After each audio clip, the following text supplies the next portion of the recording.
¿Qué tal? Mi nombre es Carlos Joy Moisés de Comic Manía. Esta entrevista es con el señor Larry Hamma, uno de los grandes escritores de los cómics de Marvel. Y en este momento vamos a hablar con él. Esta entrevista es para artes9.com y Comic Manía. Okay, Larry, it's just a pleasure meeting you. You're one of my heroes. You did just G.I. Joe. It's one of the greatest comic books that I've ever read. Loved it. You also did Avengers, you did Batman, you did Wolverine. So we have a lot to talk about. Okay. So just cut me off and you go, okay, that's enough. No more geeking out with me, okay? I need to eat, I need to do something else, and that's been just too much for me. Okay. So the first time I ever saw your work, of course, was G.I. Joe #1. Loved it. Many years later, I found out that originally G.I. Joe was a Sergeant Fury, actually a Colonel Fury and S.H.I.E.L.D. pitch. You were going to use Nick Fury's son to be the head of a commando unit, right? I forgot what the name of the characters were, or the group was. It was like Fury's... It was Fury Force. Fury Force, there you go.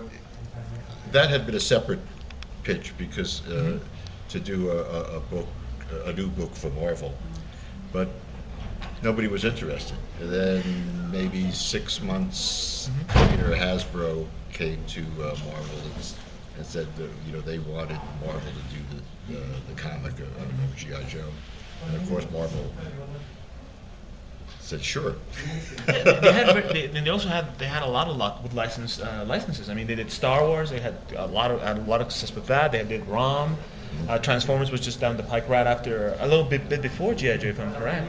Well, so they have had a lot of success with licensing. Was a major part of the business,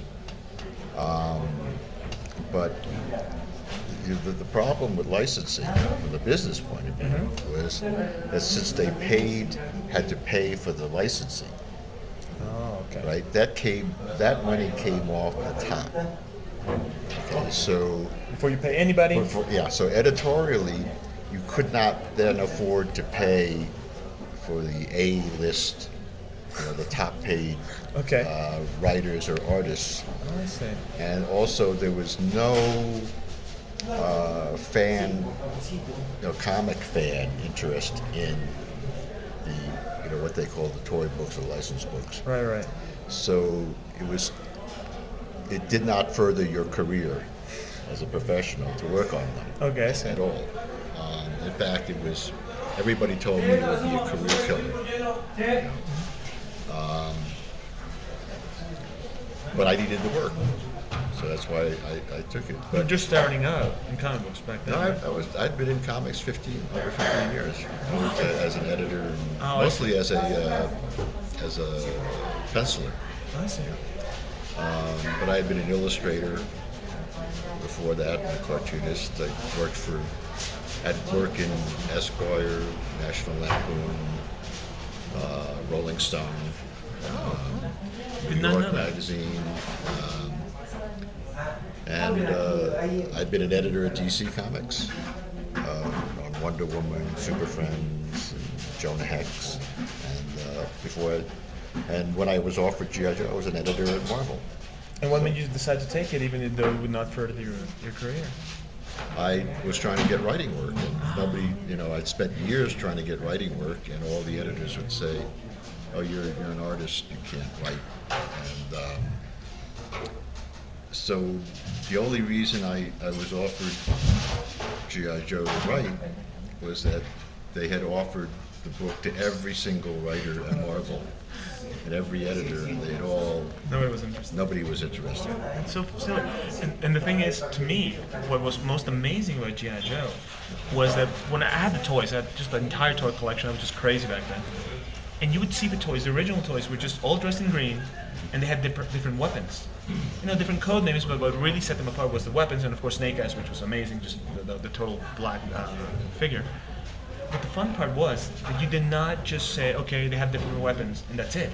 You made them different characters. I remember little tiny things like with Zack. He was the bazooka guy, so of course he was chewing gum all the time. Or making Snake Eyes a silent warrior. And stuff like that just made it so much more interesting to me, because they were not just ciphers. And the thing is, as the toy line became larger and larger and larger, the characters still had personality, they had character, they would act a certain way, and I'm like, oh my god, you would read some books and all the characters are acting the same. Like you would read Justice League, which I love, Justice League, but every character was acting the same. But in G.I. Joe, everybody was different. That was amazing. I know. Well, it's the way I approach writing. I mean, I don't. I'm not a writer per se. I'm a visual storyteller, so I'm thinking in terms of the picture. Mm-hmm. And when I think in terms of the picture with the characters, I'm thinking of acting and the character. I'm not interested in choreography. I mean, without character, without persona, without the depth of the character, that's all you have is choreography. It's like a lot of kung fu movies. You're just moving characters around and then they punch each other. Right. But if you have characters and they have varying degrees of moral and ethical limitations, that's what's interesting. What's interesting to me in a story is you get to a point with the characters where they have to make this decision, and how they make that decision, how that impacts everybody around them, and how they live with that decision. That's the interesting story. I think that's the interesting story to most people. That a lot of times editorially people make these assumptions about characters. I mean, the really famous story is like, when Superman came out, all the other publishers said, we get it, a really strong guy who could fly. Right. And that's it. And that's it. So all of a sudden, you had, all these guys with capes who were really strong, and they didn't understand what it was that people liked about the character. And Neil Adams once said, well, what it is about Superman is that he's the big brother who never makes the wrong ethical decision.